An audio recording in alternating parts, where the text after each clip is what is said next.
Hey McGinn, welcome back. It is good to see you. I'm excited to bring you one of our final read alouds of this school year. It's just been a treat once again to be able to bring you a different story each day to celebrate reading, celebrate books, authors, illustrators. And today I got this terrific email from Mrs. Sharkey, who's a special member of our PTA, that said, hey, can you dedicate a read aloud to Mrs. Susan Pastor, who is who's the president of our PTA and is the outgoing president, and who has meant so much in her 2 years in the role. And I thought that was an awesome idea. McGinn families, McGinn students, our PTA is beyond words. Whether it is bringing in assemblies, providing special resources, the book fair, taking care of the library in special ways. There's so much that we get from our PTA, and a lot of it just goes under the radar. Thank the PTA if you get a chance. It's just a special organization. And so thanks to Mrs. Sharkey. Here comes, and her recommendation, here comes a dedication to Mrs. Pastor. Thank you for all you've done. We're going to read Robert Munch's The Paper Bag Princess. Here we go.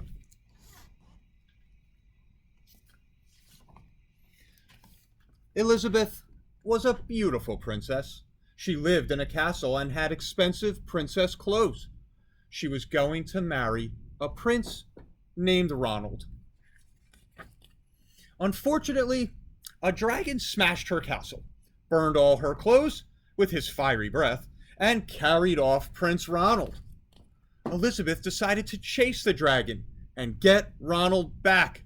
She looked everywhere for something to wear, but the only thing she could find that was not burnt was a paper bag. So she put on the paper bag and followed the dragon.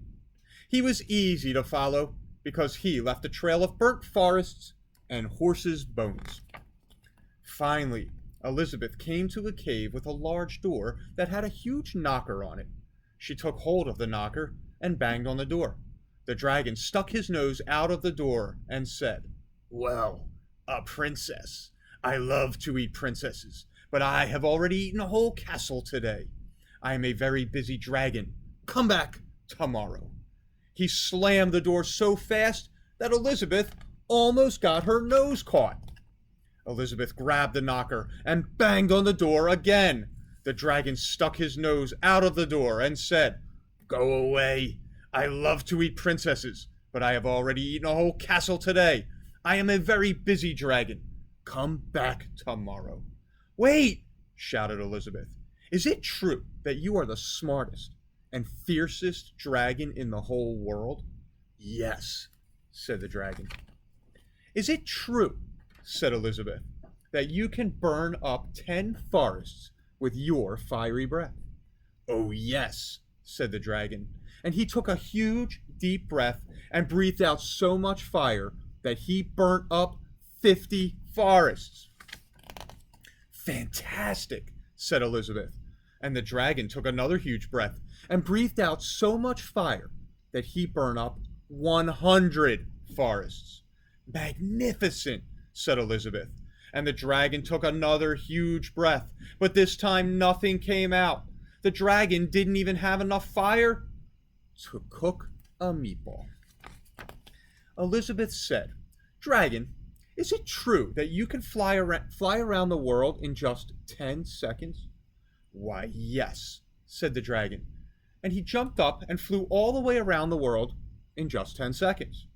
He was very tired when he got back, but Elizabeth shouted, "Fantastic! Do it again!" So the dragon jumped up and flew around the whole world in just 20 seconds. When he got back, he was too tired to talk, so he lay down and went straight to sleep. Elizabeth whispered very softly, "Hey, dragon." The dragon did not move at all. She lifted up the dragon's ear and put her head right inside. She shouted as loud as she could, "Hey, dragon!"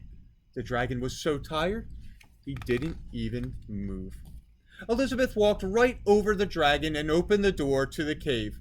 There was Prince Ronald. He looked at her and said, "Elizabeth, you are a mess. You smell like ashes, your hair is all tangled, and you are wearing a dirty old paper bag. Come back when you're dressed like a real princess." "Ronald," said Elizabeth, "your clothes are really pretty, and your hair is very neat. You look like a real prince, but you are a bum. And they did not get married after all.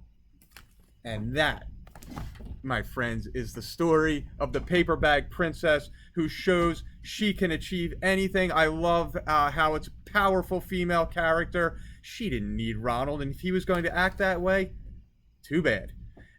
She outsmarted the dragon, but more than anything, I love that strong female character. And so we dedicate this to you, Mrs. Pastor. Thank you for all you've done. Mrs. Sharkey, thank you for the idea. PTA, from the bottom of my heart, and I know I speak for my colleagues, thank you for what you have done for us in another amazing school year.